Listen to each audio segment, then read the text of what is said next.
everyone. One of the most popular videos I've ever done is about how not to write the alphabet. So it's about practicing for beginners who often think they learn all of the letters of the alphabet, in the lowercase letters to start, and then they sit down and they practice writing the alphabet A to Z every time. And that's not what you do. What you do is you focus on one letter at a time, and that's it.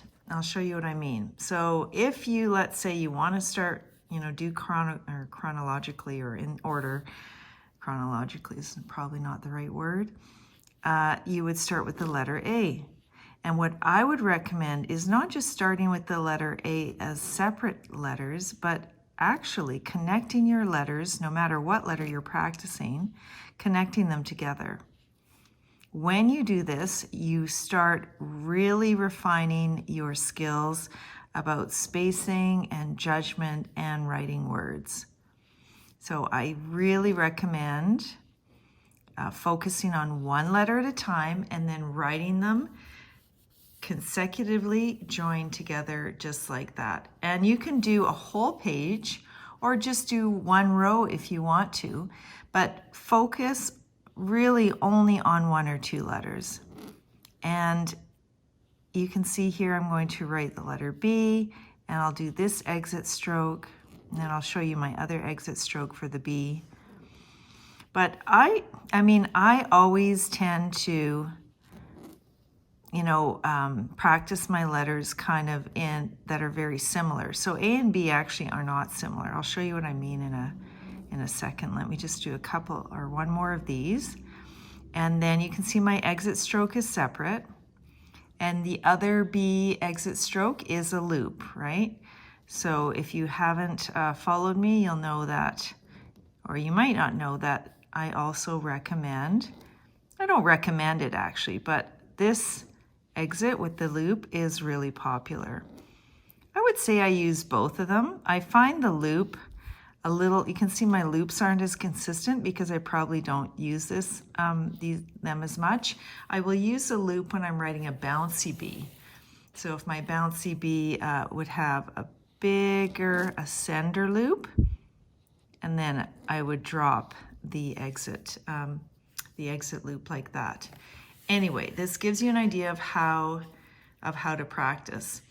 But my point was that if I'm going to practice, let's say the letters with the ovals, then I'm going to step it up and actually practice all of them. So it would be A, and then I would do like a few rows of, whoopsies, I started to spell something there. Let me start again.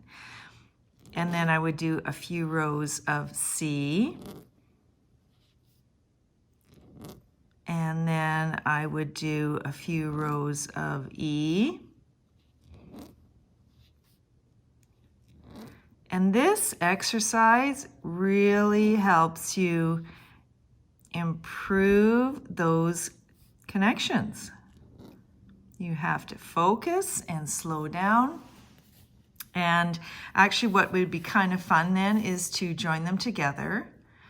So let's say, and it doesn't have to make sense, but in this case it does. So let's say we do A and C and E, and then continue A, C, E. By the way, I'm using my Kelly Crates Dream Pen in turquoise, and so on. Again, I left out actually the other oval letters. Well, I'd have to move down here. So let's write them all together, and we can connect them all together. So let's write A, C, D, E, G. Now I'm trying to think of what's next. I think it's O, right? G, O. I think so.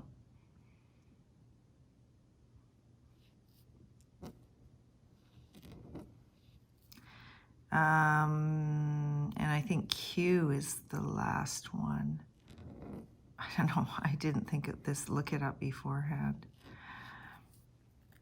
I think that's it. And you know what would be kind of fun is if you then take these letters and figure out the longest word possible, like the word geode or code, and practice that over and over, but connect them together, or just write them as words. Let's write geode as an example.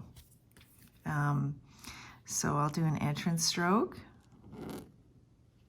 Sorry about my Band-Aid. I've had to wear it because my eczema is just terrible right now. Oh no, I didn't want to run into that. I'm gonna space this maybe. Oh, I think I can get past it. I didn't want to hit those two loops together. There, geode. Really good practice for your ovals, connecting your ovals. Again, I don't want to focus on the ovals, but you know, I started with A and B, so I just continued with that. But let's say we're doing the letter, you know, the letters M and N. So I would do N and M and N, and just connect those, just M and M, N and M. Or you could just connect M's, but I think you'll find that when you do this, when you focus on those, whoopsies, I hit my tripod. When you focus on those similar strokes, then you will, you know, really see a big improvement. For the last one, let's try the ascender loop. So the ascender loops, let's do L, H, and K. L, H, and K. L. And again, this doesn't have to be a real word. But what you're doing is you're practicing very similar letters that have the same strokes. Okay. And then you would, oh, sorry, I just want to say you would continue, right? You wouldn't stop there. L, H, and K. Really helps with your spacing. All right? I hope you enjoyed this video and you give this a try. I think you'll find it'll make a big difference when you are going to write real words. Thanks for watching.